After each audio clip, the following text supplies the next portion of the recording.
Hey, all right. Good morning, folks. We're going to do some artwork today. We're doing a Bob Ross style forest painting in the background of character art. So give me a moment here to check on my signal to make sure that we're coming through clearly, and then we'll get to work. So yeah, it looks like it's coming through A-OK. I'm going to grab a link here real fast. I got some real quick social media posts to do. If you catch me in the future, you can skip ahead a minute past the bump.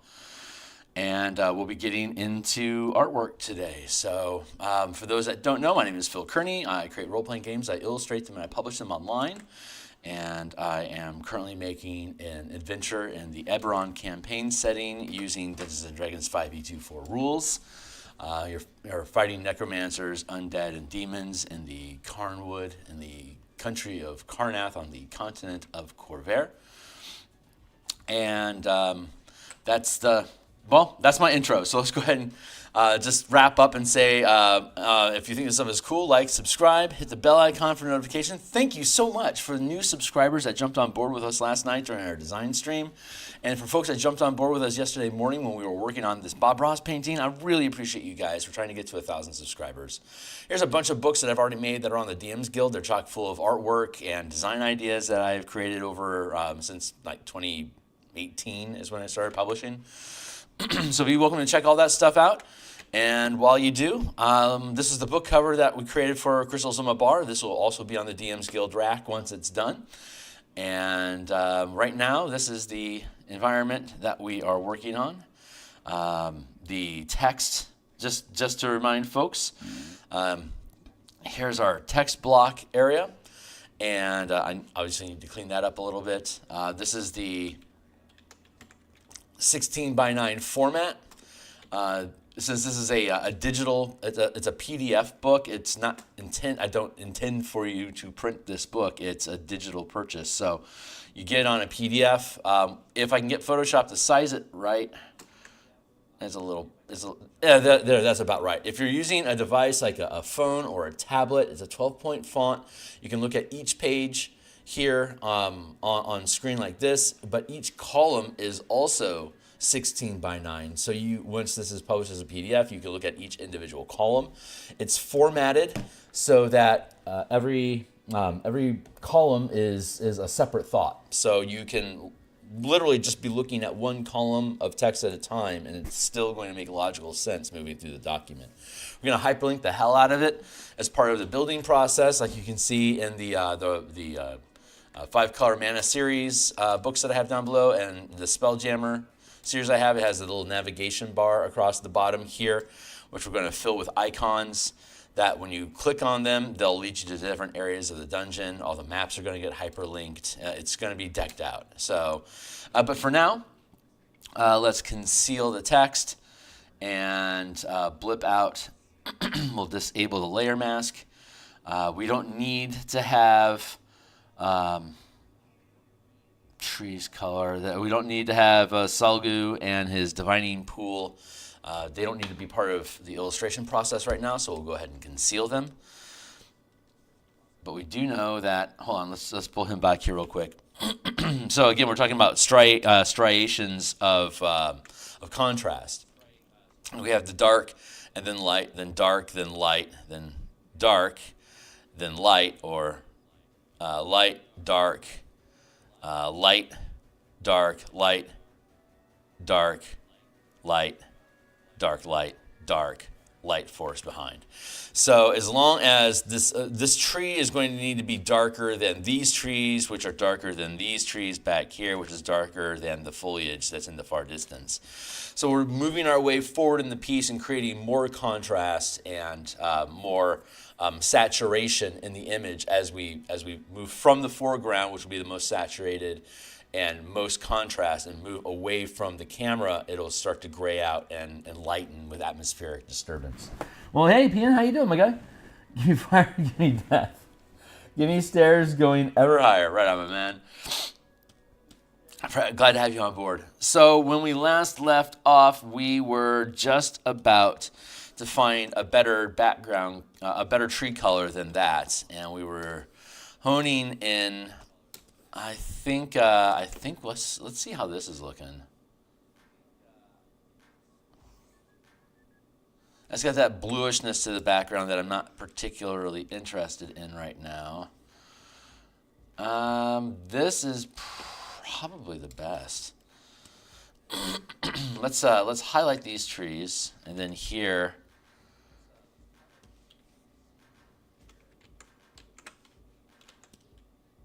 Let's try that. See, when we're over here, this didn't look like a radically dark color. Well, that actually is kind of dark. But that's actually, yeah, there we go. This doesn't look like radically dark, but it's very close to the color. Which actually, let's do that again. Nope, I like this one. That's a good base. Let's see. I'm also going to want to paint some of these trees a slightly darker color as well. Let's see. I can fold up all of that. Here's another foliage. There's foliage. How am I going to parse this? Hold on real quick.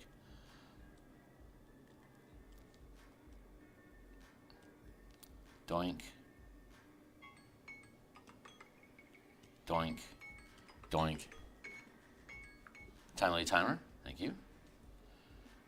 Keeping track of time with me. Oh, the trunks are all the way down here. Right. So we could inject some darkness here.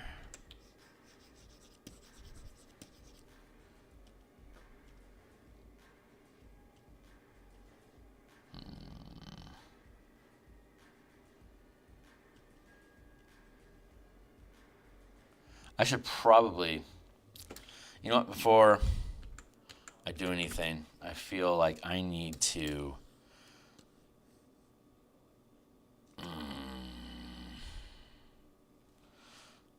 hold on, my brain is freezing, so give me a hot second here. We are here.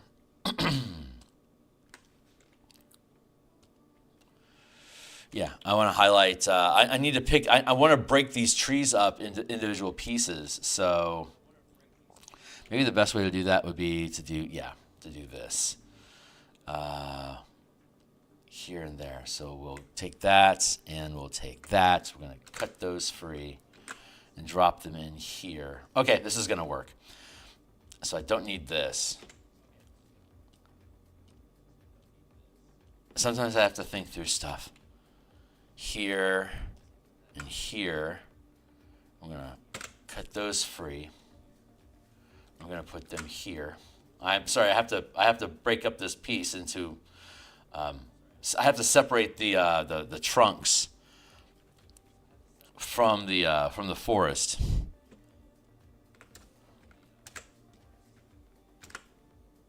So I can layer these things in correctly. Let's make that disappear. Let's make that disappear. We'll blip that. We'll blip that. This will make it easier for us to read the map. Nope, I don't want to do it that way. Let's go to here and I see text. Give me a hot second. We're managing our file.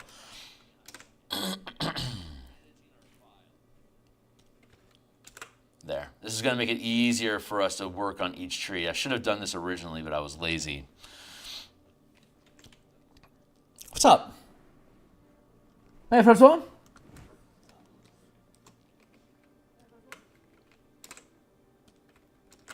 We'll do like that. Very good. And zip you up. And then this one I can just grab. There you go. Okay, cool. So now I have each individual group of trees separated into their own layers. This tree here and this tree here. No, let's make it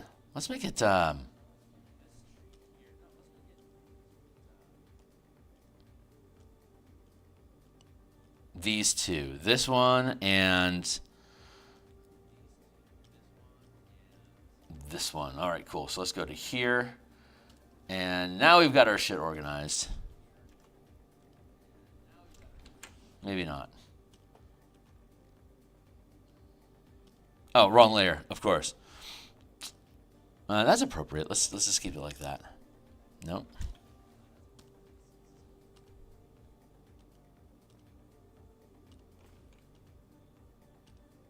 What the hell is going on? Something is amiss. Hold on.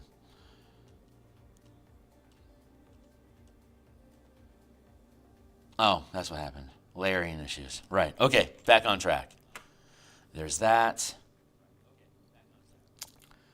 And we want to change its color to somewhere between this and this. So let's look at our slider over here. Maybe like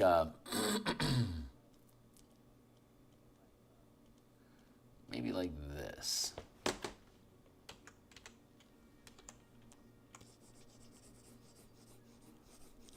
An in-between type color. And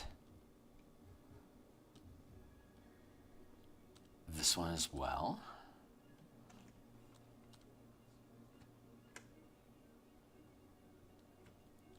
A lot of layers going on here. I have to respect the layering. There and there.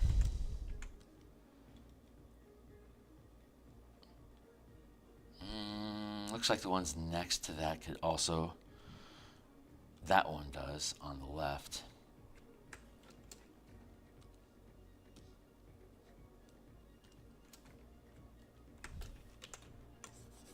That one. And this one on the edge.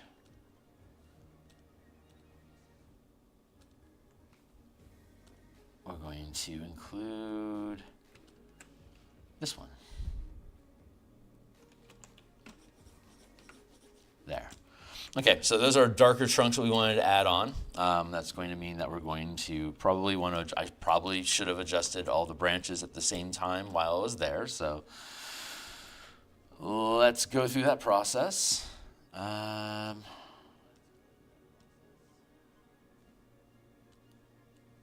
blip, blip, blip, blip.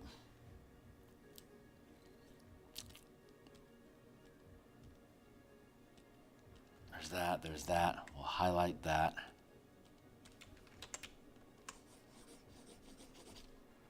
Darken that up like that.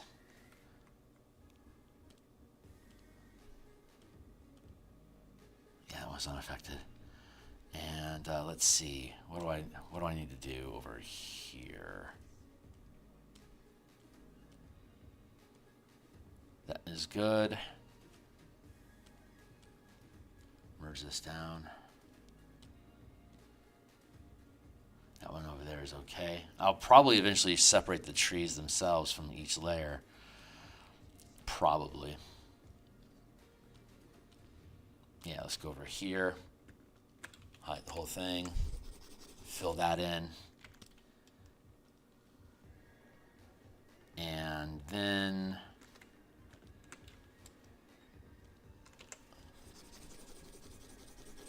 here to darken those up.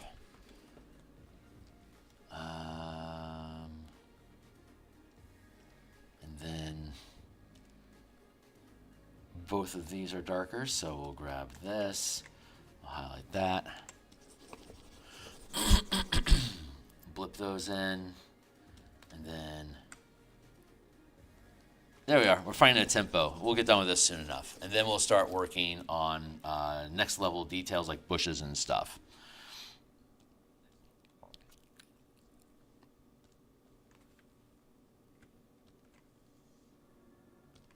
Here we go. Oh, no, we need to work on these central trees. We'll work on the central trees next.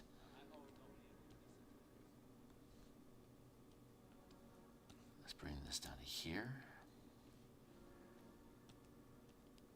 Dun, dun, dun, dun, like that. And then here. Dun, dun, dun, dun. Add this in like that. And then, is that it? Are we good? We're good. Okay, cool. So that is there, and then bump, bump, bump, bump, bump, bump. There. Got our trees added in, a little bit of variety in the value. So now that we've got that stack done, let's go back up to here, and I'm gonna just merge that down. There we go. And we're going to work on this guy a little bit. So let's grab our smudge tool, our guitar pick here, and our roundy brush. Let's bring that down. We're just going to grab this here for a silhouette.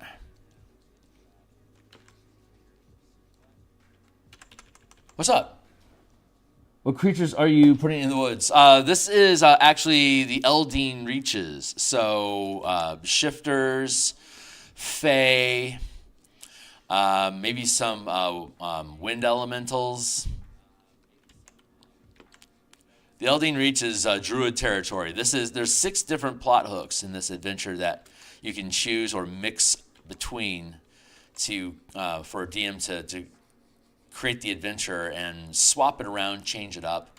It's designed to be useful for paid DMs that run the same adventures over and over again.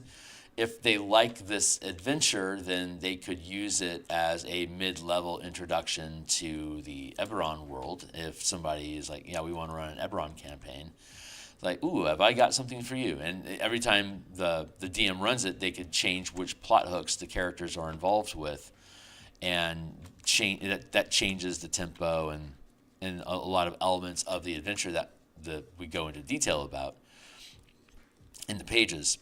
And one of those plot hooks is the team is recruited by the Gatekeeper Druids in the Eldeen Reaches to discover what is going on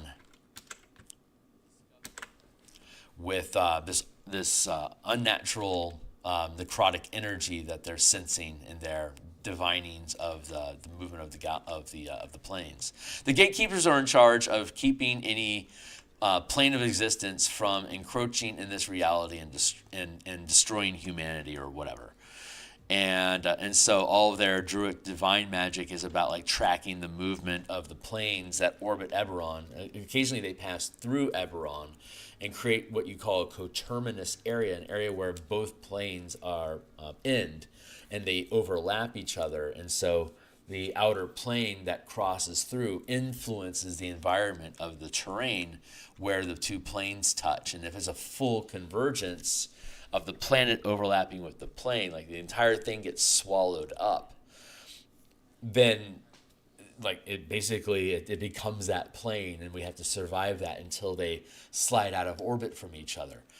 Since Eberron's a round world, most of the time the planes have a small graze against the planet, barely grazing the surface. And since it's a round ball, you got these 360-degree points, which means you're going to get an area that's going to be a few miles in size at this particular contact point as it slides across the curved surface in a plane. Is going to hit that area, and that'll become a manifest zone, manifesting properties of the plane that's sliding across it.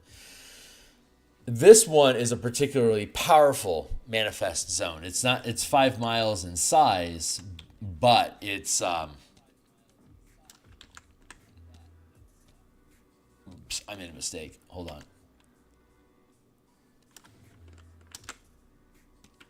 Here. That's where I needed to be. Let's fill this out here like that. Okay, going off the page. Very good. I can merge that down. And so the gatekeepers are like, yeah, we're picking up unusual necrotic activity in Karrnath. We're gonna basically teleport you to where the dimensional incursion is occurring. Fuck around and find out what's going on. So you're sent there to basically destroy the manifest zone, and if there's anyone responsible, kill them. And if there's any artifacts or tools involved, retrieve them. And so you're going in, like, you get plane shifted either into the Carnwood Forest that we've done illustrations for, or you appear actually like inside the manifest zone, which we also do illustrations for. So you're depending on, or the DM could have you land like 15, 20 miles away near the village. That's the default intro point to the adventure to be able to talk to people in the village. But you're flying in not to interrogate people and ask questions about missing people that have gone vanishing as a result of the necrotic rituals used to create this manifest zone. but you already know why you are there, and having a small footprint is a good idea. So unless the DM has reasons, like you'd want to skip the village and the villagers being eaten and undead, unless you want to show up as heroes and have more combat, in which case show up and the villagers are being eaten by undead. Obviously, there's a problem here. We're on the right path. Maybe we can rescue some of these people and they can point us in the right direction. So that becomes a motive there. But if you appear in the forest, it's, hey, look at that thick manifest, that unnatural fog over there. That's probably, oh, look, undead are coming out. Yep, that's the manifest zone. Let's go for it. Or you appear actually in the manifest zone, which is, why is this tree attacking us? And you get ambushed by a necrotic evil tree that you used to tree stride into the area, but you didn't know it was a hostile tree when you got there, so you get attacked right away. And it's got undead hanging from its branches that it tries to flail you with zombies that are attached to it. So it's like, oh, okay, well, this is obviously unnatural and fucked up, so we're in the right place. This fog is thick and horrible. What the hell is going on? And you get to, fuck around and find out. A lot of fun different ways to be able to use the adventure. Each adventure gives you different pieces of information and different resources available for you. Like the druids give you a dimensional seal runestone that when you throw it at the nexus or the center of the manifest zone, which is where the necrotic ritual is occurring with the artifact to create this manifest zone. Once you get there, all you gotta do is just lob the stone at it and it just shuts the thing down. But you have to fight your way there. So you've got necromancers and demons and undead that are going to block your progress. This is a very much a run and gun sort of mission. You're not there to figure things out. You're there to kick ass. It's the same sort of plot for the Silver Flames. The Silver Flames. Diviners pick up on a new source of evil in the Carnwood, and they're going to plane shift you to that region, similar to the Druids. They teleport you to that location to find out what's going on and shut it down. If you want to, but keep in mind, Silver Flame is not welcome in Karrnath, so it's not like you can go to the authorities. You're going to need to just shut shit down. Terminal bias. So another potential run and gun mission, but there's 6 plot hooks total. Some of them lean into exploration, some of them lean into social, some of them lean into combat, and they can all thread back and forth between each other, or you can stack them. Like if you're deputized to investigate missing people, you could also be acting on behalf of Aid or Academy, looking for the artifact that was stolen from their archives. You're recruited by Bastion and sheriffs to go find the stolen treasure. So you'll get elements from both Aid or Academy plot hook and the deputy plot hook. So you're double dipping. And that's great if you're building like into an ongoing campaign, or if you're running this as a professional DM, to have just like some stock Eberron adventure stuff available. This is something that you could peel apart and rebuild in multiple ways, dozens of ways, if you're into running Eberron adventures. So I wanted to build it so it was professional DM friendly, because that's where we're going. That's where we're already in that direction with the role playing games. Is people that don't have friends that play role playing games need to get introduced into the hobby somehow, and spending $20 a night, they hang out with a bunch of other people that are checking the hobby out as well. Well, that can just naturally evolve into like, we really fought well together. We're a good team. Let's keep doing this. And you could then choose to become an organic table where like everyone's going to each other's house, or if you're online, you can just set your time and drop the DM off and stop paying them, and somebody will just nut up and be a DM themselves, but now they know what they're getting into and what to try to do. But they didn't know what to do until they had that experience. So professional DMing has a definite place in society, and there's a lot of people that are like, just find a group, and it's like, it's not that easy. It's not necessarily just you're probably, people that say that are probably been in a group for like 15 years and you know each other's kids. It's like, if you're stepping into the hobby these days and everyone's so separated, professional DM's a decent way for folks to jump on board role playing. Like, pay somebody who knows what they're doing. Make sure you get a decent experience so you can see what this thing's all about and decide if it's something that you want to invest in as a hobby and develop. It's a viable strategy. I'm going to take this here and push that out like that. We're doing, as you can see, we're doing branches right now. And I'm adding the most detail to these most foreground trees, but we'll go through this process and twigify everything like we were doing yesterday. Here's the other tree. So I'm going to conceal this one for now. Just build this out. There we go.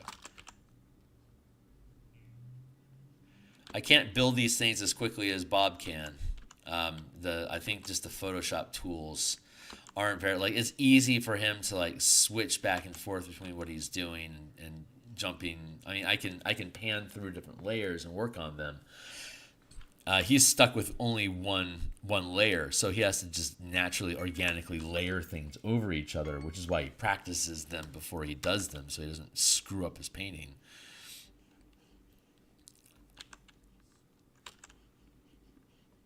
I feel like my music has stopped. Hold on. Oh, there it is.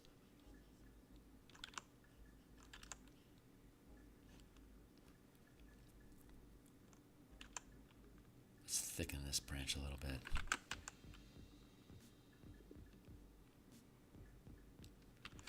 I will say, only being able, like not being able to erase paint off of a canvas is going to make the process, would make the process much more swift and efficient. Also, you're performing without a net, so you need to be confident about what you're doing for sure. Photoshop allows us to be to try it out. We can experiment on the fly because we can just erase it or undo it if we don't like it. So we have a huge margin of error in digital painting that traditional painters just don't have. So they are, I admire traditional painters, but since I don't see color, I can't mix pigments. So I will be content in my digital pool and continue to admire the works of those to a limited degree, since I can't see the color they're working in. I can only admire it so much, but I will limit myself to just admiring the skill and bravado that live media artists bring to the table. Am my word salading enough for you guys? Is that sounding good? There's no music on your end. Thank you.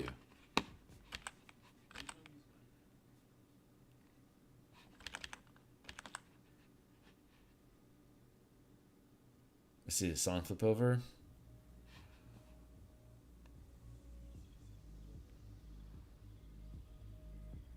How about now? Is that coming through?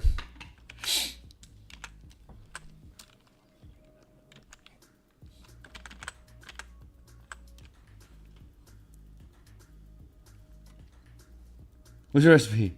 Still can't hear it, huh? What's your recipe? Still can't hear it, huh? How about now? Is it coming through?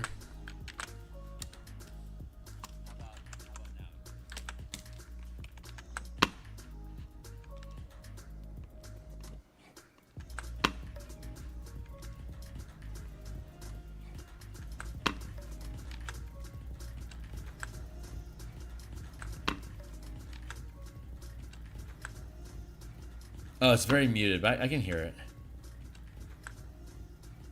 Oh, it's very muted, but I can hear it. Huh. Oh, it's very muted, but I can hear it. Let me,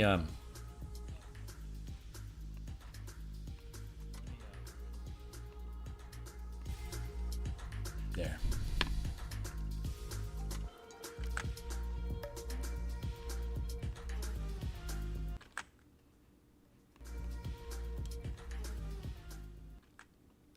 There we go. Okay, we should be good now. Is the sound balance okay? putting the music back on. Am I still audible over that? Okay. Thank you. I don't know what happened there. Hopefully, I'm going to have to go back and listen to some of the other streams. Maybe the music's not coming through at all. Oh, well. I'm happy with it. And thank you. Yes, I've been on a bit of a tear. Okay, cool. Excellent, excellent. Okay, great. Everything is in alignment then. All right. Sally forth. I pay for this stuff. It should be audible. I will admit, I don't go back and listen to a lot of my streams because I just did the thing. I don't want to listen to it. But I need to go back and check my sound balances, apparently.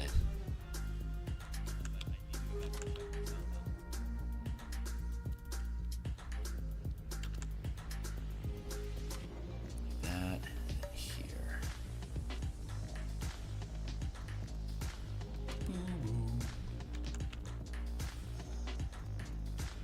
Where I get these like little wibbles in my line, that's a natural place for me to put a branch. So the imperfection of like me freehanding this branch like this, it creates like, here's a little wibble. That's a perfect place for a new branch.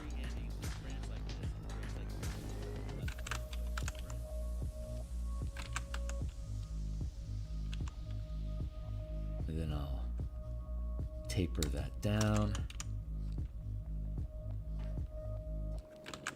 If I can aim straight. Thank you.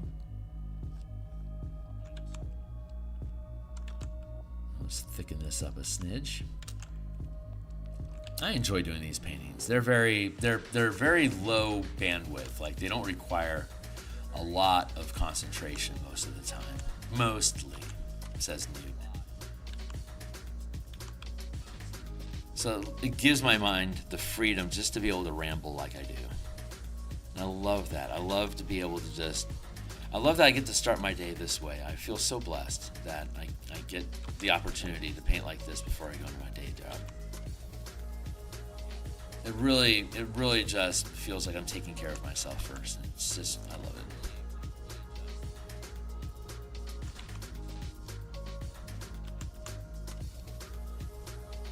it. I'm very much the sort of person that has like this signal that just kind of pulses through me, like I gotta paint,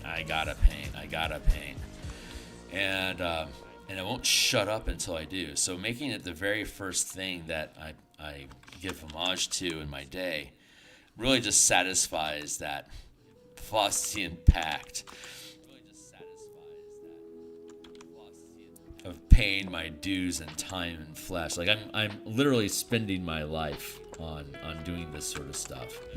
But I'm absolutely compelled to do it, and I wouldn't want it any other way. It is simply just what my life is.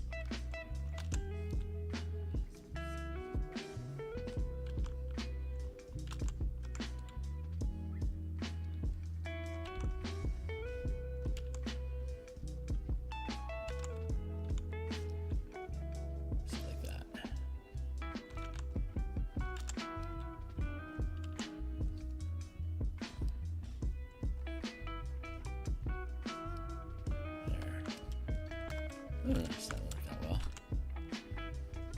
Let's clean up that branch. Let's clean this up a little bit here and here. Straighten these out.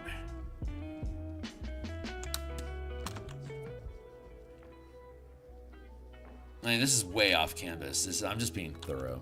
It doesn't really cost me that much more time just to play around with these branches and just feel good about it. Like when we're done with this, I'll be able to take this as a separate piece from the druid in the foreground. It's just going to be a forest, so easy peasy. Like that, and then here.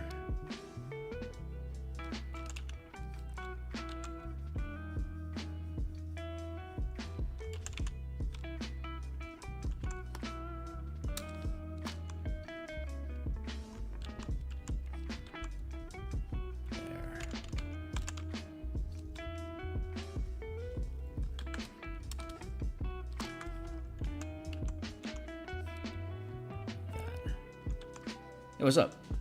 So, do you hear anything? Do you have anything you are reading right now? I am always glad to have something to add to my backlog. This is on your nightstand. Nice. I don't really read books. My vision is pretty damn bad. This is a 32-inch monitor, and I'm literally like 12 inches away from it. It's I can audiobook. It's not quite the same, but I have not audiobooked in a while. Most of the time, I'm either working, listening to blogs, listening to music to help stimulate the artwork. I have not listened to any audiobooks in quite some time. I used to listen to audiobooks all the time while I commuted on the bus, but now that I get to work remotely most days of the month, I've stopped listening to books, and I stopped reading books a number of years ago for my vision. I used to be a ravenous reader back when my eyes were better when I was young.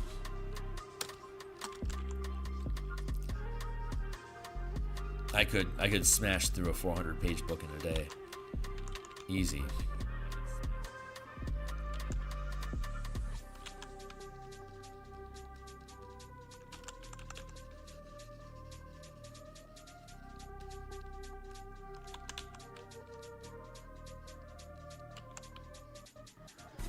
So it looks like there's a rock of some sort here.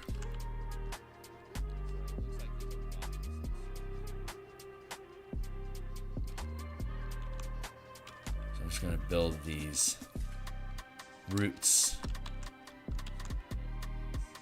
into this space, and the space will reveal the topography of the ground. So some sort of knoll or like boulder. This is probably like a boulder of some sort right here that somehow the sapling survived next to it.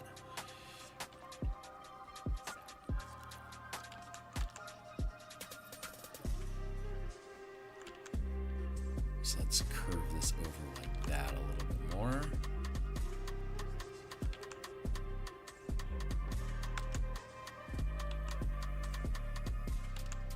I have like another little sapling growing here. That's fun. We'll do that.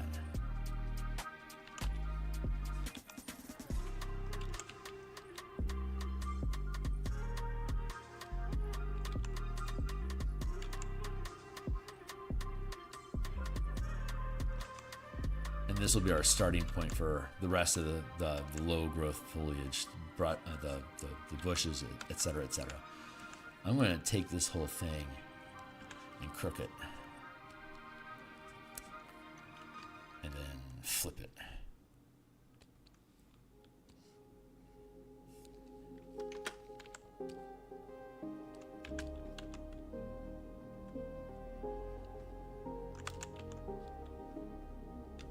Like that.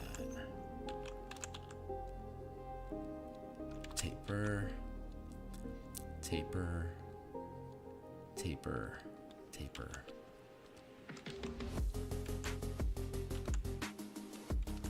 Yeah, that feels pretty good.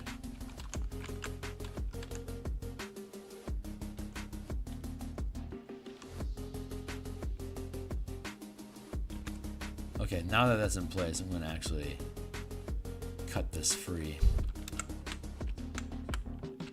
There. Because my brain is telling me, dude, you need to make a new layer. I'm like, okay. Shrub. This will be the start of my shrub line. And we'll come back to this when we're ready. We're not there yet. Okay. Click, click, good.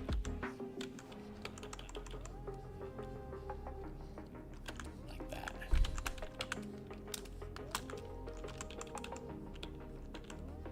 And we're going to taper that out.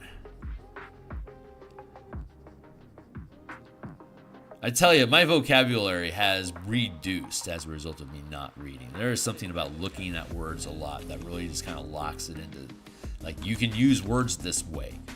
And you kind of have to see it sometimes to remember, like, how words work.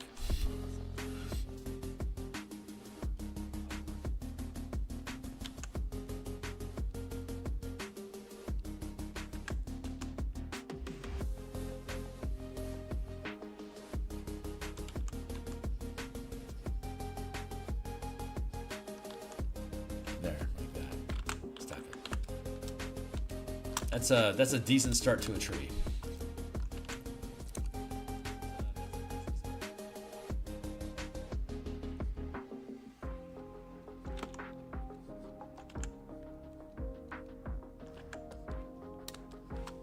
Yeah, I like that.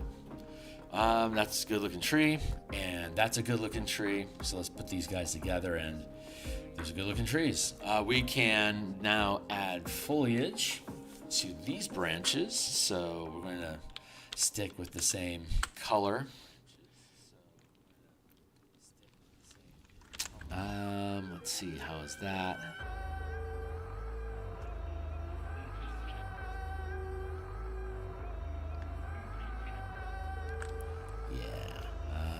Let's see. Yeah, okay. Let's just go with the same dark color that we're using. Maybe we tweak it a bit more green. Let's give that a go. And where are we inside here? Right. We'll start in on the left one. No, we'll start with the right one. Here, let's grab some foliage. I'm going to, let's see, what's a brush I want to use? We've been using the conifer brush, so we should probably stick with that. This is what this brush looks like. Boop. We can use a bit darker.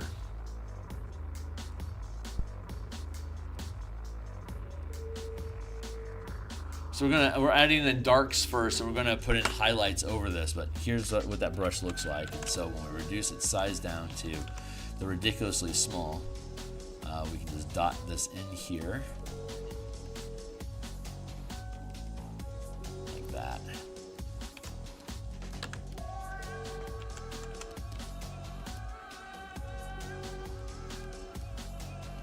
Just where there's a branch tip, I'm just dotting in foliage. Just here you go. Just layer in some there. Just create some bulk. We'll be able to use highlights on the leaves to be able to distinguish one clump from another. But we're just basically clumping branches, leaves together along where the branches are at. Very Bob Ross technique.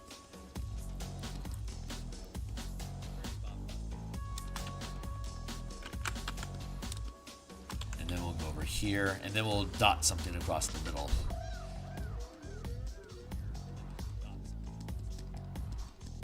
Here like that. Dot this in here like this.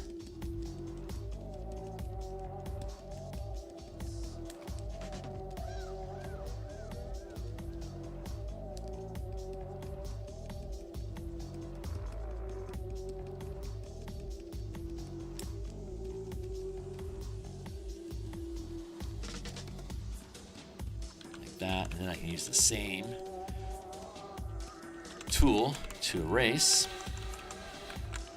But in this instance, I want to use a larger brush, and I want to use a low opacity. So it's only about 20%, 30. We're erasing about 30% of the pigment every time I hit the erase button. So I add some in, and then I erase it, and it creates this checkering, this little pixeling effect.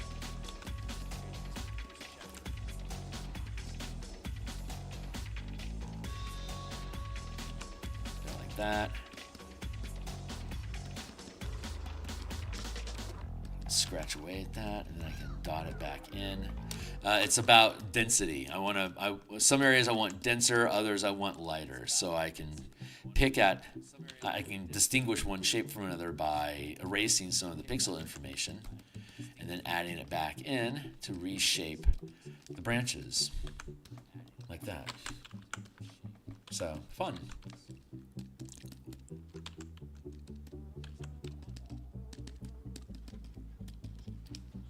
This is an enjoyable process. I just enjoy doing it. It's fun. Stippling is fun. You're just basically tapping. Tap, tap, tap, tap, tap. It's a fun thing to do. Break that up, and I can add in more density over here.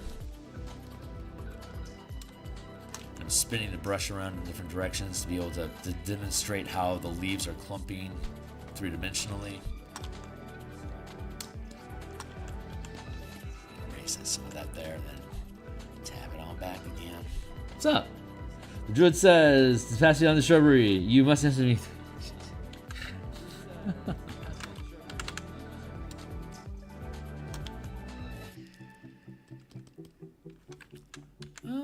Yeah, let's this feels like a good place. We'll just start doing that here.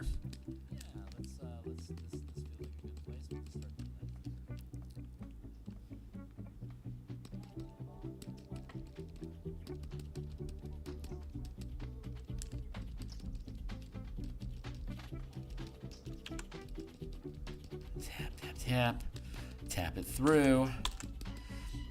See the hint of the branches poking through. It helps add to the composition. It's just layering. It's just something, one little less thing that your eye will go, that makes sense, and then you just forget about it. Forget about it. Do some more clumping in over here.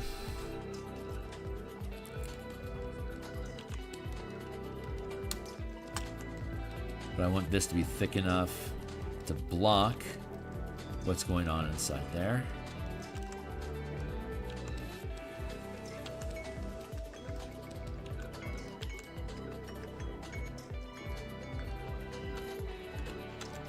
There we go. Tradition shrubbery will be worthy of quest. Good times. Goofballs. So raise up this bit over here and then start adding that back in. I would definitely say that the other side is better developed than this side right now, so I want to balance them with the same level of care and detail and love.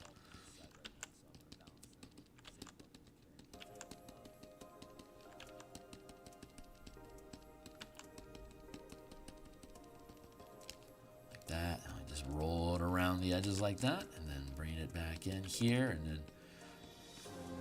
sculpt the shit out of it, add it back in. There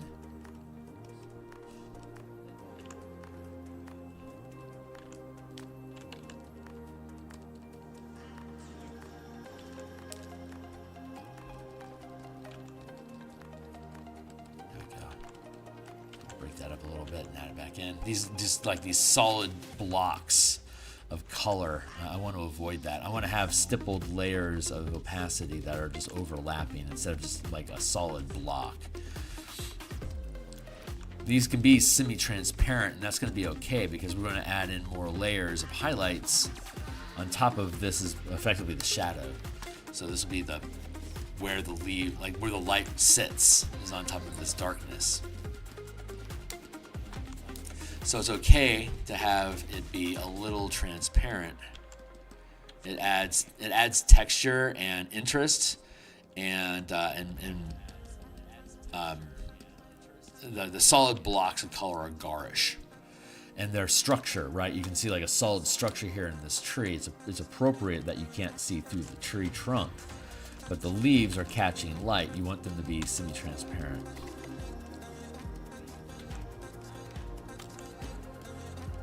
I mean, case by case, things will change.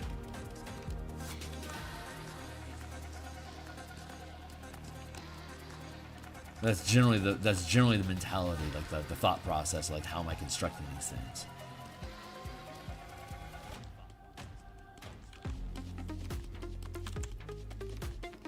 Music is so much louder than I'm used to it being.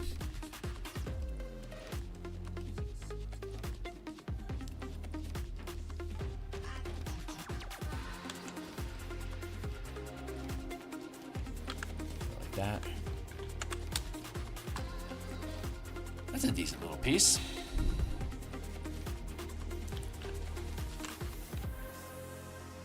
It's the right bush, and then here. What time is it? It's 7:15. Holy shit, we're doing great on time. We'll be able to get this tree done, and then, I mean, not like, we have bark and stuff to do. That's a quick process. We'll get there. We want to keep moving through the full composition. We're gonna basically drop back down layers and then start looking at highlights and shadows and stuff once we finish this layer of foliage here. So, pitter patter. We'll start here and just start dusting this stuff on as we do. Looking for branch tips and then just putting a cotton swab of leaves on it.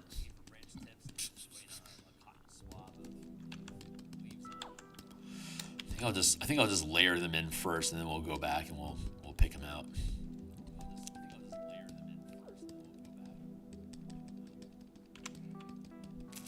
Let's do that. Clump this out like that, and then here.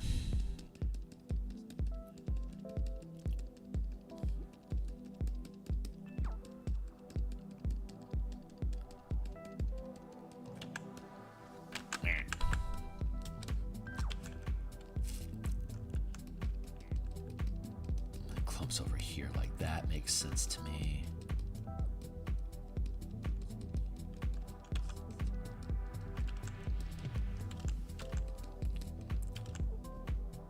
And we're clumping up here. Over here.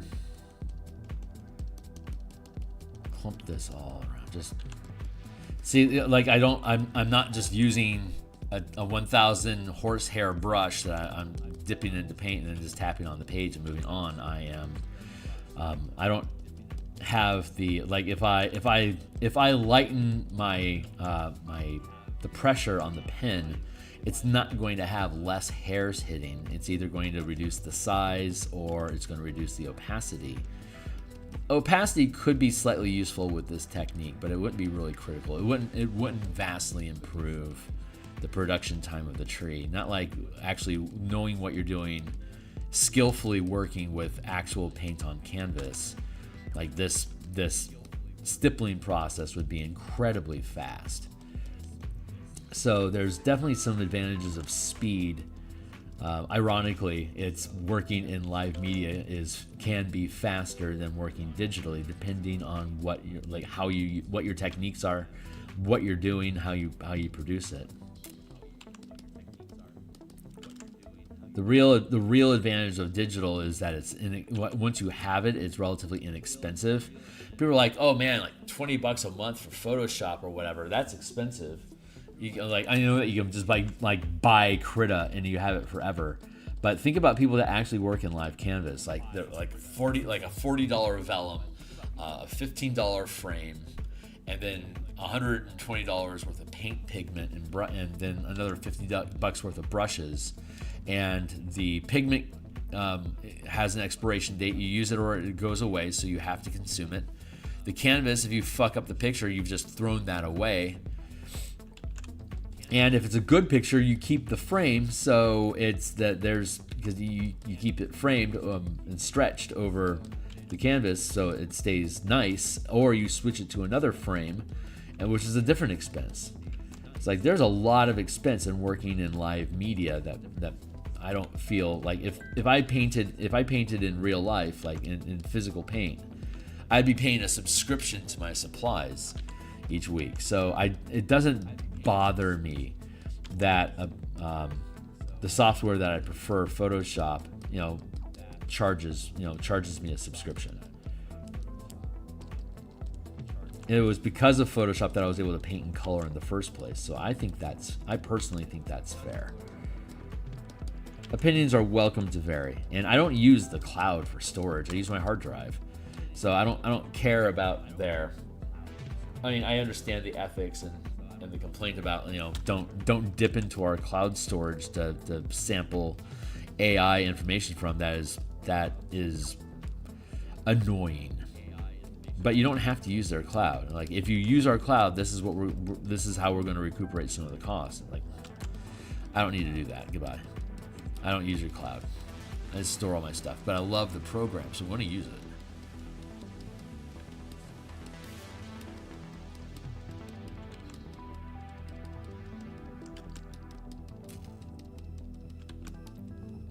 I have a lot of loyalty baked into what I do,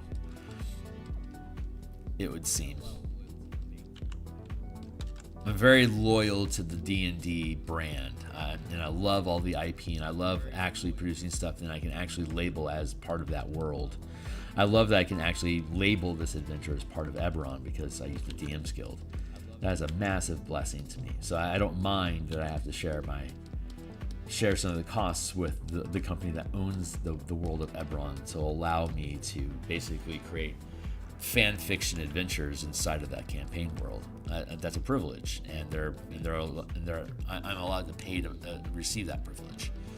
So I'm good with that. Like, I don't mind these things. When I want to do my own thing, that's has nothing to do with Wizard of the Coast IPs, then I'll start publishing those things on DriveThruRPG and on my Patreon. But while I'm still getting all of my childhood bucket list fanboy geek out of the way, I'm going to just continue using the IPs that inspired me to get into this craft in the first place. So, in a way, I feel like I'm paying back to the community for sure, but to the brand. Like, I'm paying homage to the brand. I'm giving unto Caesar what is Caesar's. I don't want to just file the nails. I don't want to file the label off on something and call it like Jam Speller or whatever. It's like, no, it's just I love Spelljammer. I've always loved Spelljammer. I'm going to do Spelljammer stuff, and I'm going to give them a percentage for the privilege of doing so, but I get to use all of those IPs. I love it. Like, that's worth to me. Same as like paying the subscription to be able to use Photoshop. That's worth it to me. Sure, I'd rather not have to spend the money, but it's my preferred program of all the programs I've used. I want to use Photoshop, so I mean that's their rules. That's how we're going to do it. Though you could argue I could potentially get by on like Photoshop 7 or whatever, like Photoshop 5 or whatever was back like in 2004.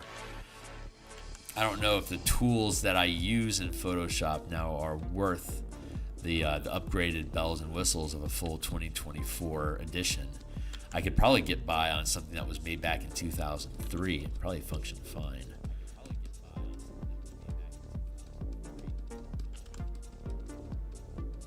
I don't know, maybe I should get an outdated, cracked version of Adobe.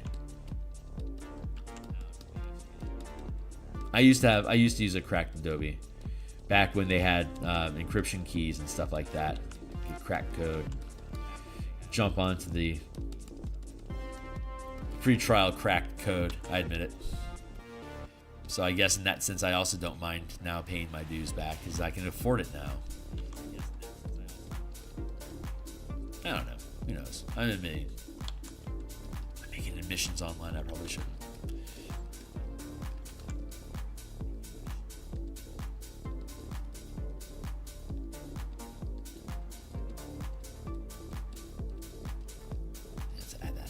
That feels pretty good.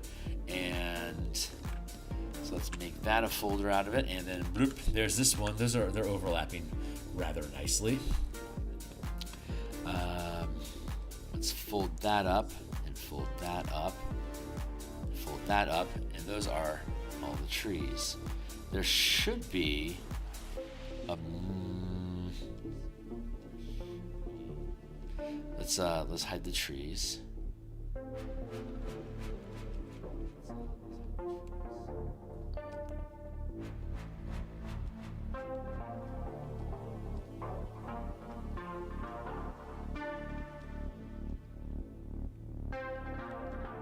Where did you go?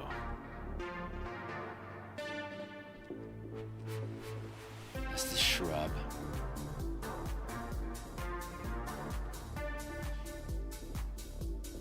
Yeah, where's that hanging out at?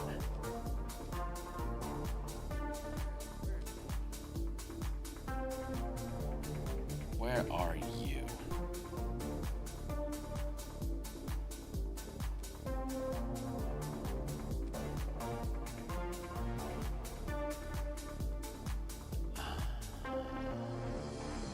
We're going to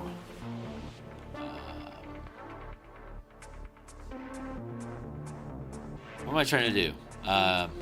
No, I want to delete the group. Group only. There, we have these. I need to pepper in some more of this stuff, so I'm going to grab this color here.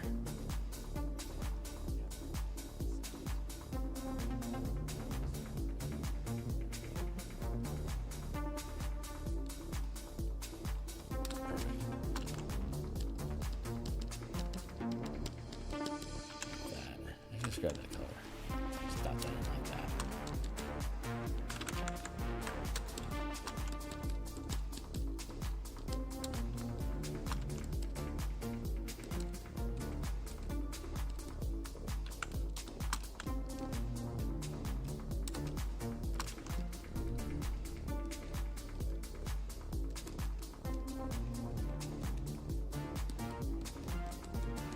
That feels pretty good.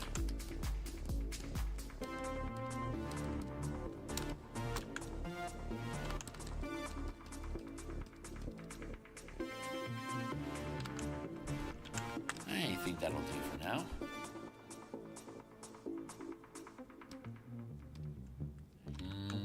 Let's see. What's next? We got those taken care of. How about we switch it up and start working on some shrubbery? We can come back through and work on more details as we go. So I've got some weirdness going on down here. Where are you coming in from?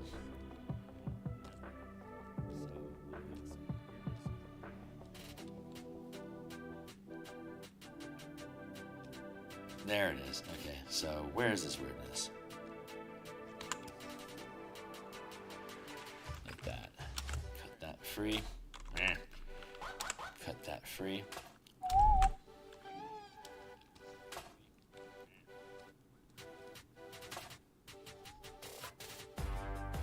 Merge down.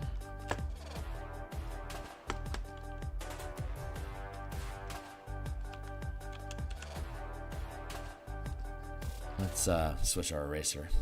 There we go. Text, what's up? Shrubbery. That is right. We are getting into the shrubbery. Let's straighten that out.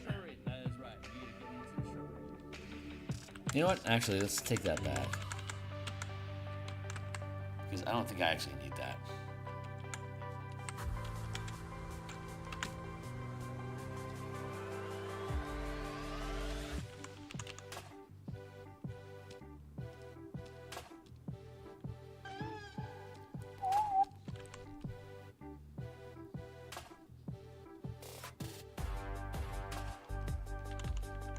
Let's carve this up a little bit.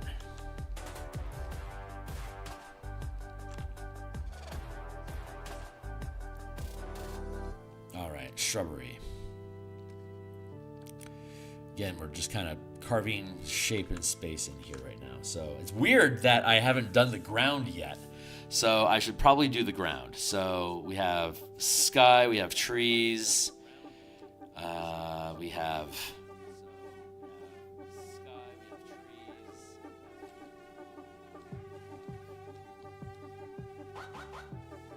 Let's do like this. There. So central trees, side trees, background. I feel like the ground should probably be here. And let's grab our reference image for color referencing. Jump. And we're going to find some mossy. There's a lot of mossy bits on the ground. How about this darker patch here? Kind of like that. And what kind of grit can we see laying around in here? Oh, I kind of like that.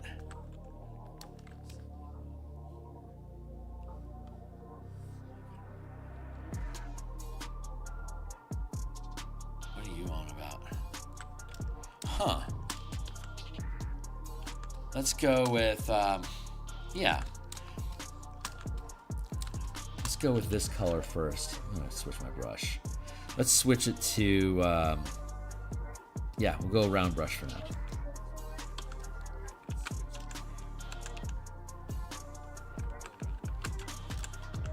that.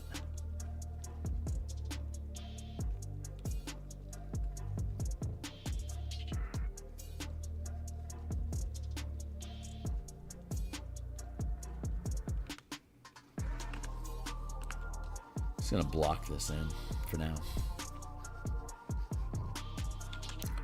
And let's see, I think I need another layer behind this.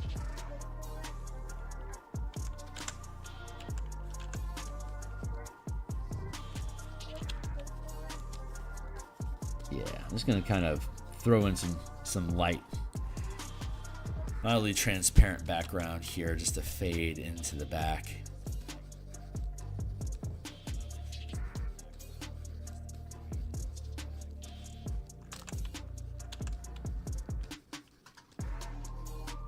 I kind of like that.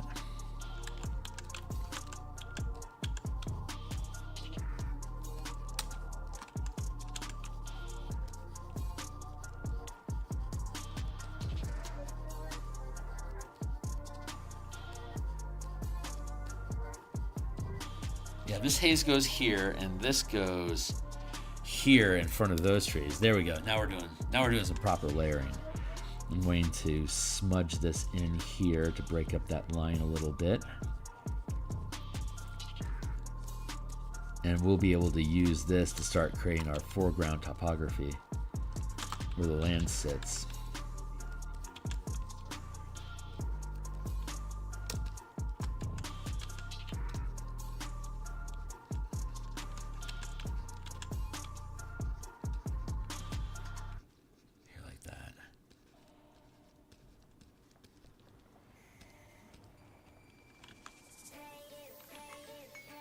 So far, I think we're looking pretty good. How are we doing on time? It's 7:30. I got 20 minutes, and then I'm gonna have to bounce. So this is turning out really nicely. I am liking how this is framing. It feels really, really good. I think once we start adding in the shrubbery, it'll help fill in that gap. But I like that distant light. That feels really, really good.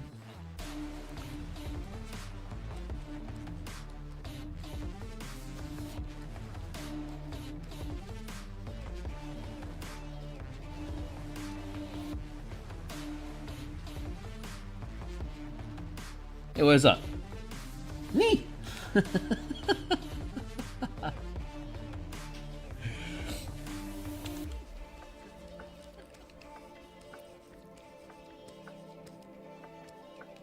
that feels really, really good. Okay, yeah. You want to see highlights and shadows and stuff? I feel like I could drop like another tree in here, like a foreground tree. We have a I mean, keeping in mind that this is all going to get blocked off anyway. Like, this is all we're really going to see of the illustration, ironically. But I love doing the work. I love the work in progress. I love where we're at. I'm going to just finish this off here.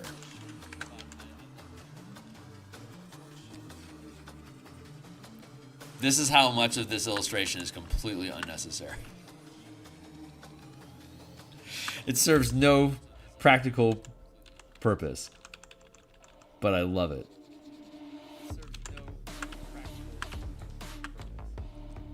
The whole reason I do these things is the love of the craft. So if I'm not just overachieving on what I need to do, what am I really doing? You know? Clean up this up a little bit here like that.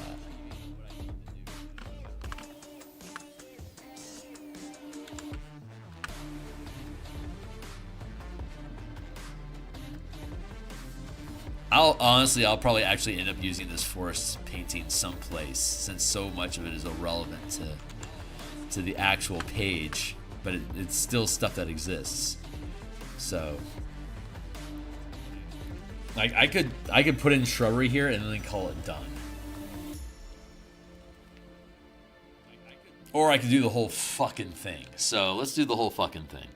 Okay, so Francois' request is to do some highlights and shadows. So I'm gonna switch gears and do some highlights and shadows.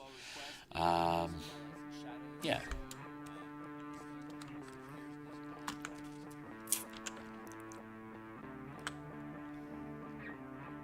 We're gonna grab this color here. Oh my god, it's so golden. Let's do like that. That actually feels pretty good, I think.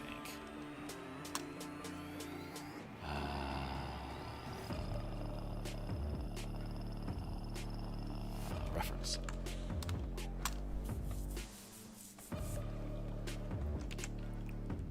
Okay. highlights. We're gonna go back to the same brush. I have to be careful about the highlights because this is a darker area. It doesn't make too much sense for me to have a ton of like bright highlights. So what I'm gonna do is I'm gonna take this color down to like let's say 20%, and we're just going to dust this across here for now, and then we're going to take the same eraser and then erase along the bottom here. So we're going to use the tip of the brush to define the shape, and then we're going to erase underneath it.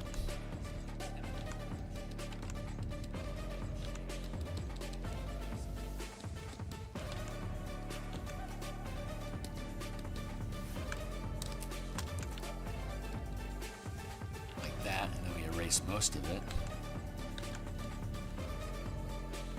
I think I want to back off the. I think I want to drop the eraser down to 30%. Let's see how that feels. Dust in here, and then yeah, that feels good. Mild up that eraser a little bit. So we have the darker base, which is the shadow, and then we're painting these highlights, these very mild but highlights nonetheless, over the piece. And I get to do similar shaping as I had done before. I actually want to kind of come down here like that. Like that.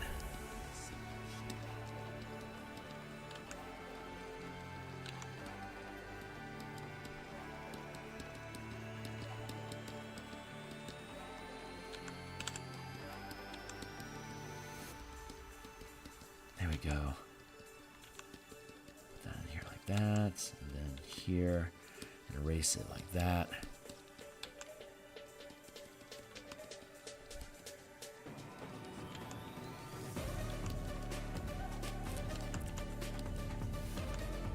Erase, erase, erase.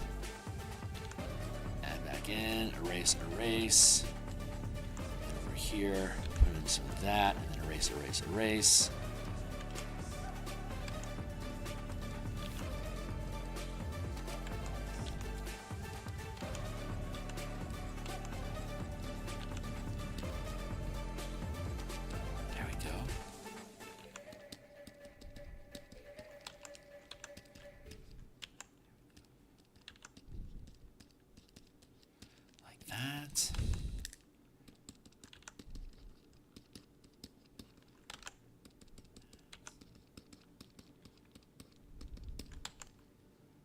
Here, let's tap across here like that and erase most of it.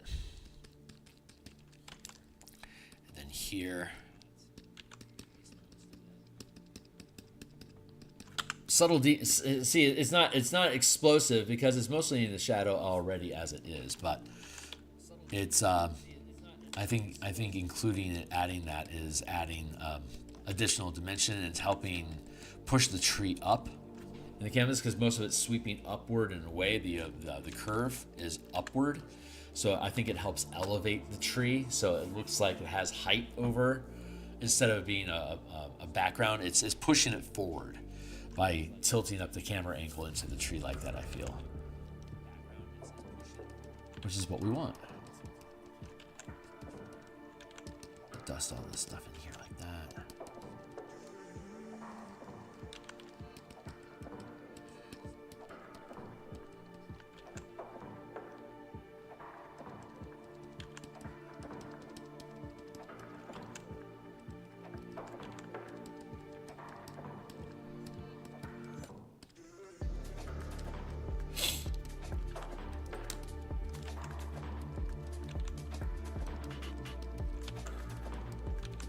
That in here like that.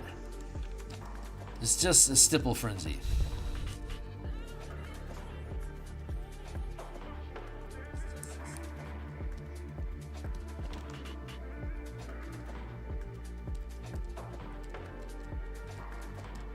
I can erase some of the shadow underneath it to break up the clumps a little bit better.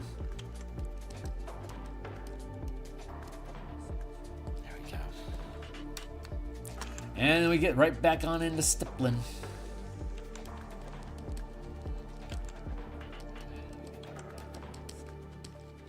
I'm going to work from the top down here right now. And I don't have to overemphasize this. This is moving away from the center of the piece so I can have less detail. I just want to be consistent with my texturing, but I don't have to be as intricate about it.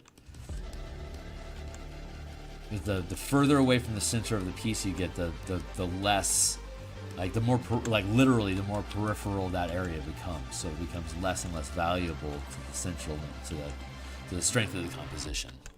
And in fact, lessening the details along the edges is a way to pull the eye back into the detail that's been crafted in the middle of the page. So it actually has a decent strategy behind that. Let's go with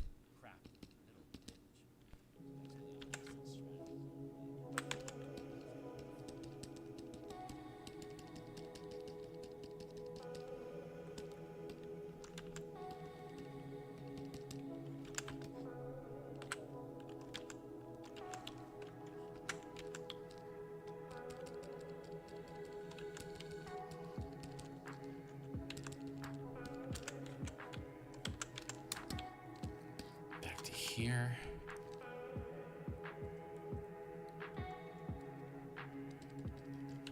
Dot across here like that. Oops. Wrong layer, Kearney.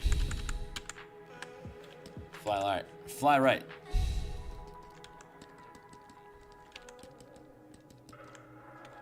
I feel like I should move to the other tree for the rest of this clumping, so I'm going to dodge down here.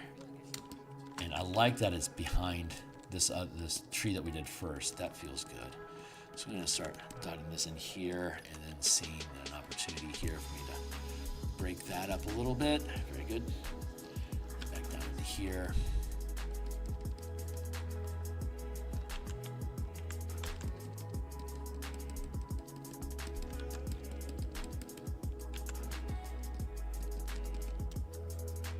Oh, interesting.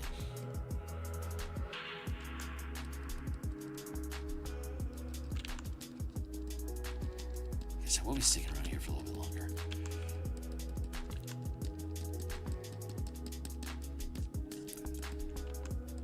So we'll put in the highlights first, and then we can start looking for, maybe we'll add a slightly darker tone to be shadow that we can dip in underneath the highlights to help further differentiate different tree clumps, leaf clumps. Thank you.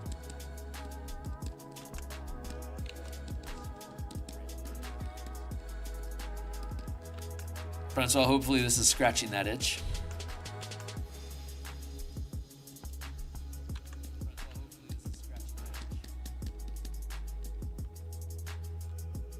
saplings might be better than full-size trees. Yeah.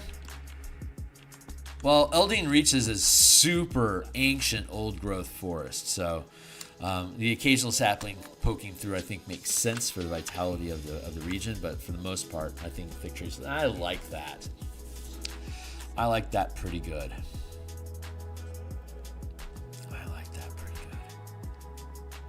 Okay, so that all feels nice. Let's create another layer for shadow.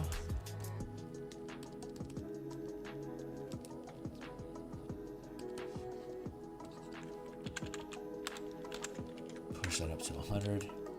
I'm going to use the brush upside down. It's not dark enough.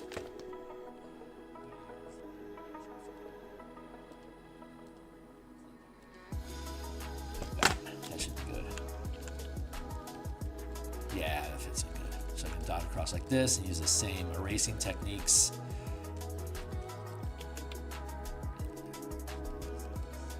Across like that, and then I can erase underneath it. I don't know if this is going to be the right way. I don't know if this is the right way to do it or not. Every time is a different experiment. That feels right-ish.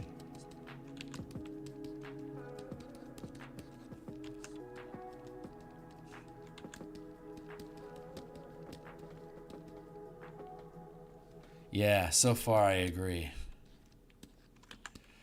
I think I think we need to have a little bit more highlights going on to be able to pull some of these closer clumps into the foreground a little bit more. And I need a sharper a sharper highlight to be able to add some depth to it. I agree. So let's just go ahead and let's work the shadow stuff first into the canvas, and then we'll go back and we'll look for a better highlight that we can use to add some more curve and fluff to these things. Yeah, it's too muted.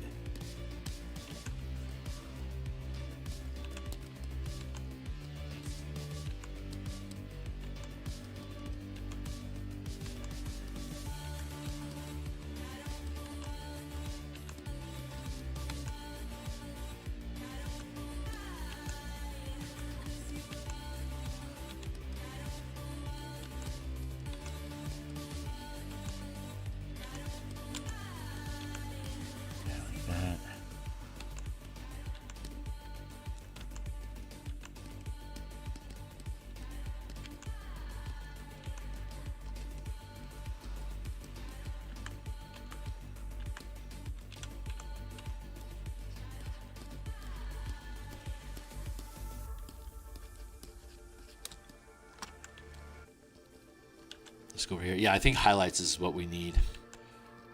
I think I'm okay with. Well, we also need to, I think, add some strength to the texture of the trunks here to help add some to help pull them away from being flat against the branches. But for now, let's work this in here.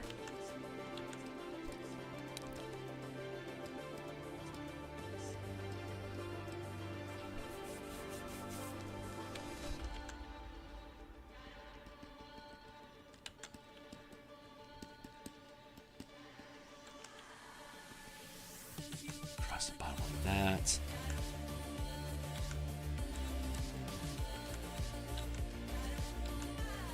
Here. That. Across here like that.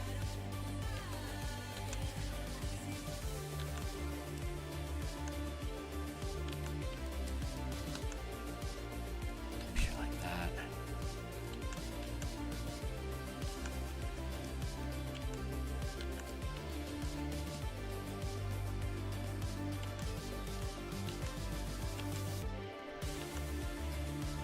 Okay.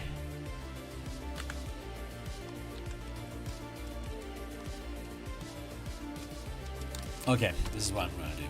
we're gonna switch to a different type of brush for Additional highlights. So let's take what we have here and push that a bit. We're going to grab our conifer foliage brush, which looks like this. That's too sharp, so I probably want to be more like something like that. So far, so good. It's coming along.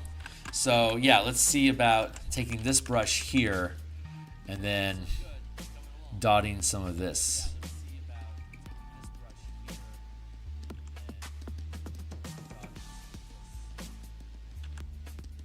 And then we use the same, so we're changing the brush that we're using to put in the highlights, but we're going to use the same brush as before for erasing to keep that same texture information.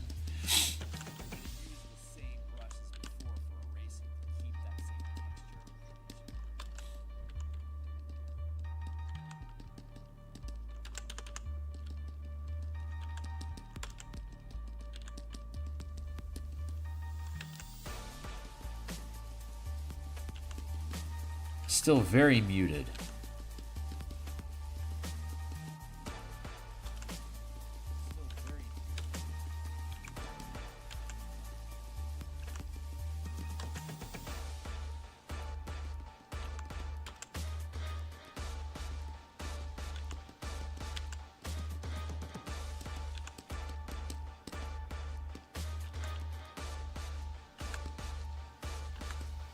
Feels pretty good. I think once we add in the contrast, add in shadow to the to the trunk, I think this is probably going to sit really nicely.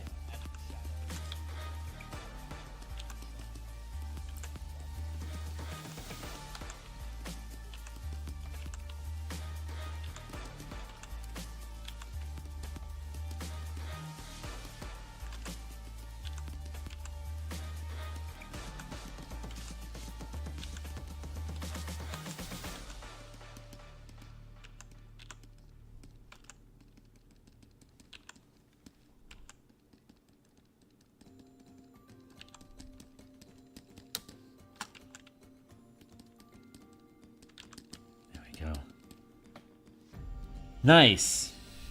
I'm glad to hear it. It felt like the right color to use and the right way to do it. It's again, it's very muted, but I think I'm okay with that. I don't think I think the making just strengthening the shadow and highlights on the trunks will really help make the whole piece pop a little bit better. But yeah, I like how this is sitting.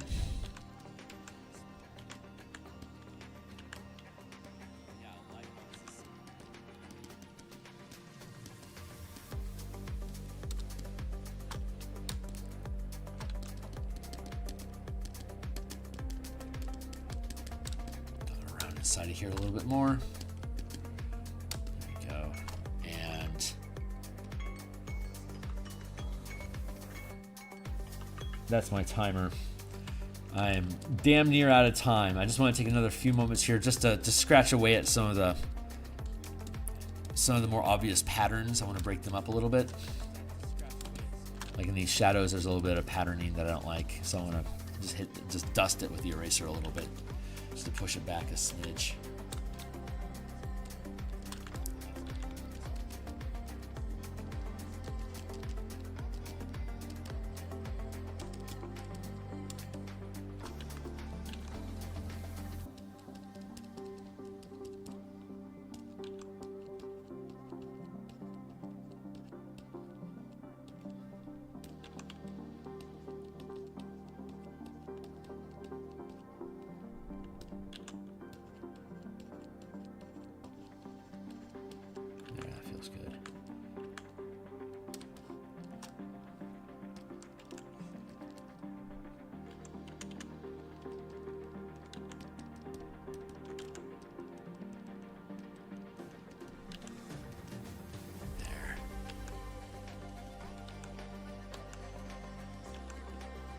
Layering two textures is often a really good way to be able to create just increase the interest. You know, the way that they contrast over each other. It's interesting. I guess it's just a stupid way of saying that.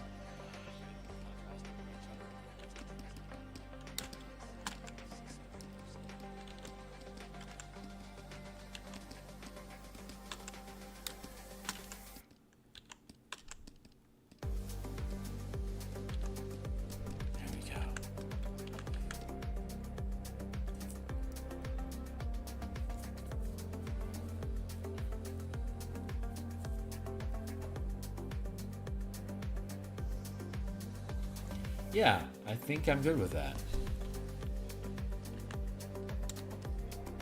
And so I got a cut for today.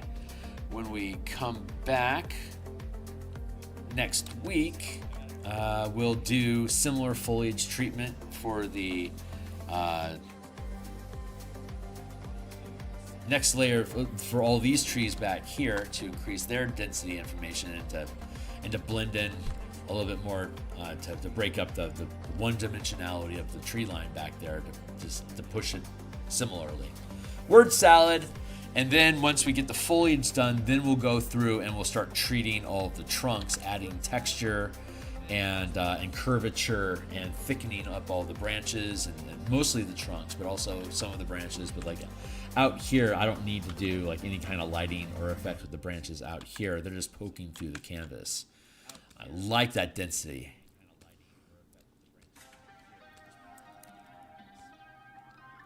I like that. And then we'll do the shrubbery down here to help conceal the base of the trunks.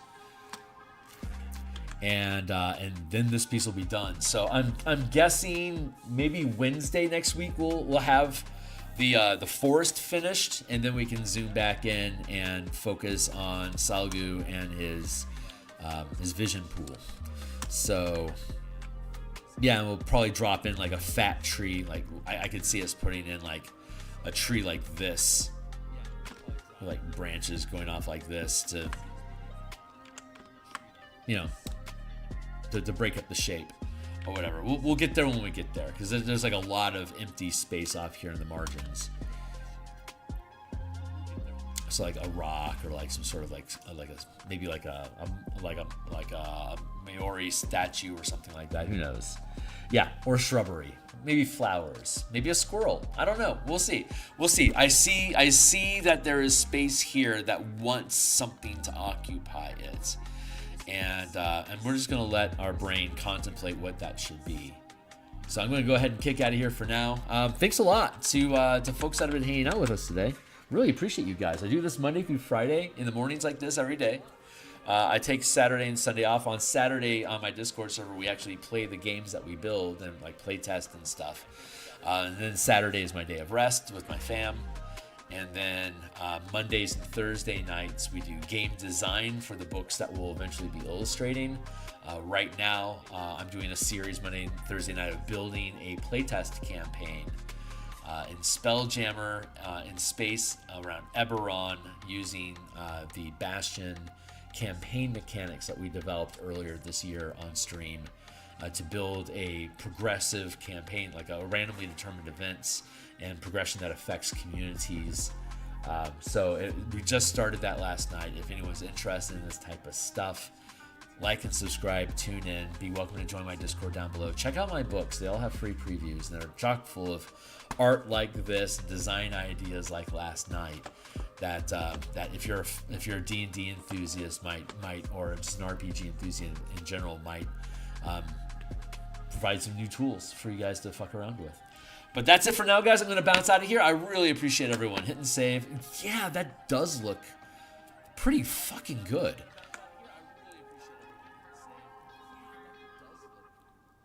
I'm pretty happy with that. All right, I'm out of here. See you guys on Monday. Bye.